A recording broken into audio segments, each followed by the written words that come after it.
Greetings, colleagues. How are you doing? I don't want you to be tacky. I don't want to be tacky. So in this video, what the heck are the Tacky 10 that I describe in the credibility section of the Will to Learn, and how can you and I avoid them at all costs?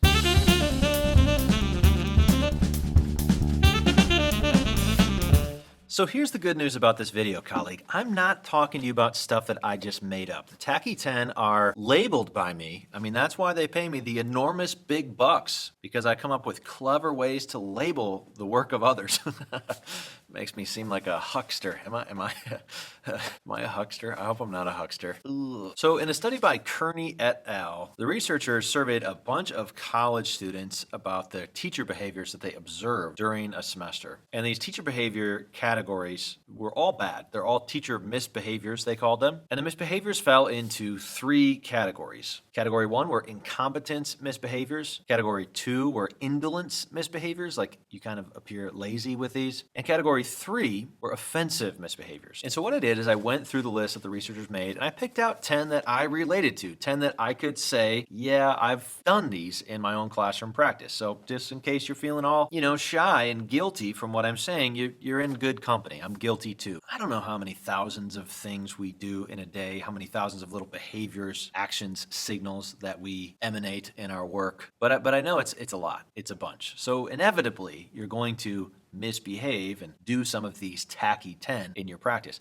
The goal is, with the Tacky 10, to use this as kind of a way to assess yourself and figure out, okay, yeah, that's an area that I want to work on. Because what the researchers found is that all of these misbehaviors had a negative impact on student motivation. Specifically, they had a negative impact on teacher credibility, which, if we look at the 5 key beliefs pyramid, that's pretty foundational stuff. That's the bottom of the pyramid. If your pyramid doesn't have a good bottom, it's super hard to build the next layers, So what I'm going to do is go through each of the Tacky 10, and I'm going to just give you some advice for avoiding each of the Tacky 10 as we go through. Number 1, humiliating students. I'm just going to read from this little chart that I put in the book. Keep in mind that humiliation is subjective. Even if you never intend to embarrass or humiliate a student, you may nonetheless do so. And I should be stronger here. You probably will. Because humiliation is such a subjective experience, you saying hi to a student in a goofy way when they're like standing next to their secret crush, that could potentially humiliate them. And so the key with this misbehavior is to get better at identifying when we accidentally humiliate students and do what we can to repair the harm done. So I guess first of all, we should address that there are a number of teachers, myself even included in my past, who can fall into thinking that sometimes it's appropriate to humiliate a kid. Like you just need to insert a bit of shame to curb misbehaviors. And this is a really faulty way of thinking. Just based on this study alone, humiliation falls under the offensive teacher misbehavior categories. And of the 3 teacher misbehavior categories, researchers found that offensive ones were the most deleterious to your credibility. So I would say if you want to cultivate student motivation, you really need to rid yourself of any temptation, any thought that there's a good time to humiliate a kid. There are just better ways to handle student misbehaviors than humiliation. So before we move on,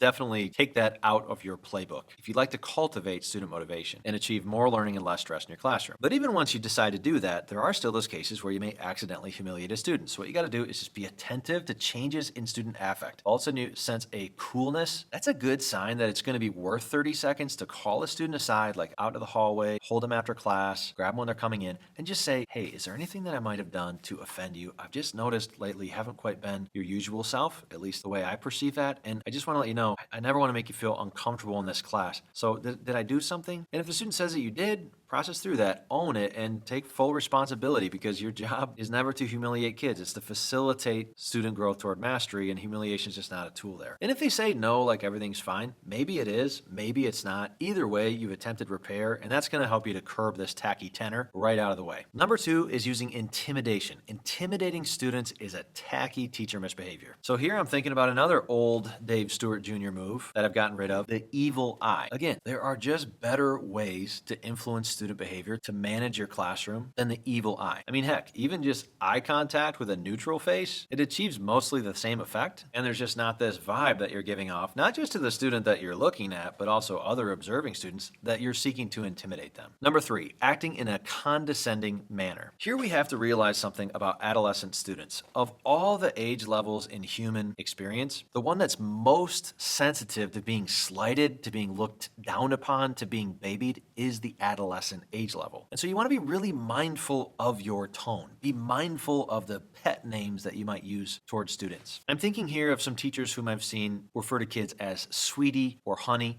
Like, you just got to be careful with that. Not many people can pull that off, and it's just safe to say that you can't either. I'm not trying to be a jerk there, but I'm just saying find different ways to refer to students. So like, for example, calling them young people instead of kids. That's like a simple way to make sure you're avoiding condescending signals to kids.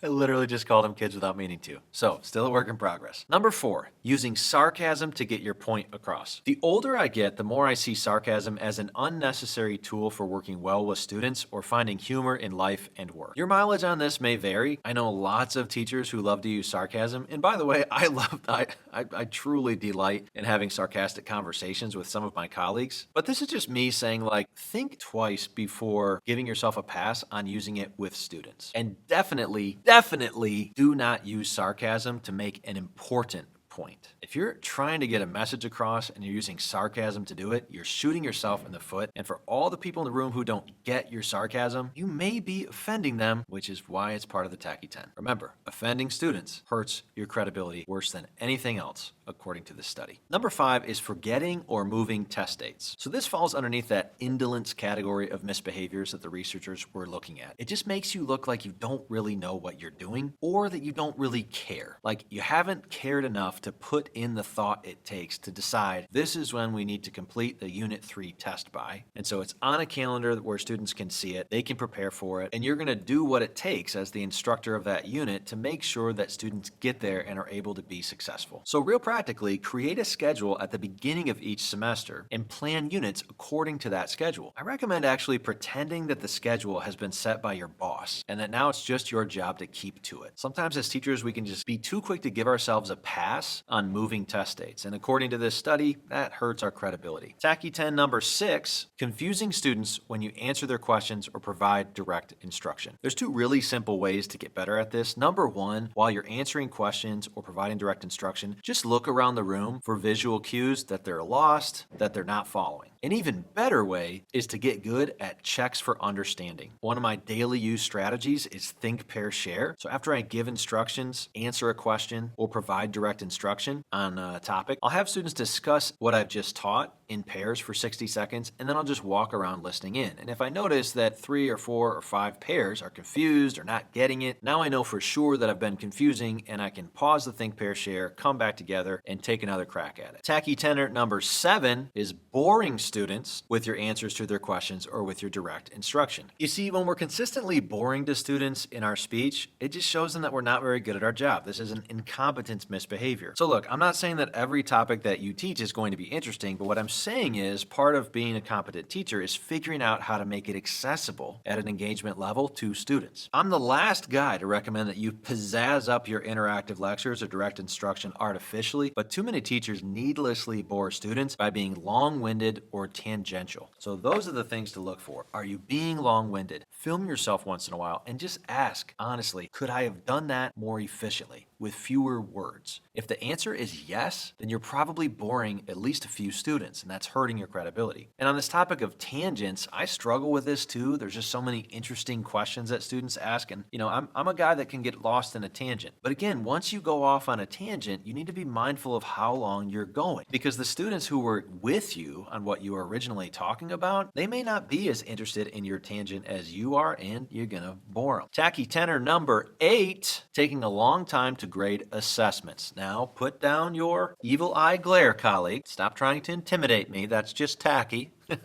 Here's the advice I give in my book. Grade as few assignments as you can. This whole book is an effort to help you move your classrooms away from students being motivated by grades. And for those that you do grade, set time aside on the day you collect the work to get as much of it done as you can. So this is like a whole topic. Someday maybe I'll do a video series. Let me know in the comments if you want me to do that on how to grade more quickly and efficiently. But just suffice it to say that the researchers found a significant relationship with lost credibility and long waits for feedback. Number 9, and unfair or confusing tests. Again, I'll read the advice I put in the book. Every test you give should be first taken by you, even if you're the one who created the test. This is what Jen Gonzalez calls dog fooding, and it will help you identify problem areas before your students stumble upon them. So even in my classes that I've taught for a number of years, I still go through the test every single time that I'm teaching the unit just to make sure, is there anything that I missed, anything that I underserved in the learning experiences that I gave my students this unit? And it's my job to make sure that I remedy that before the test, because otherwise it's kind of unfair to assess students on things that they haven't gotten adequate opportunities to encounter and work with. And number 10 of the Tacky 10 is time wasted in lessons. I like to call this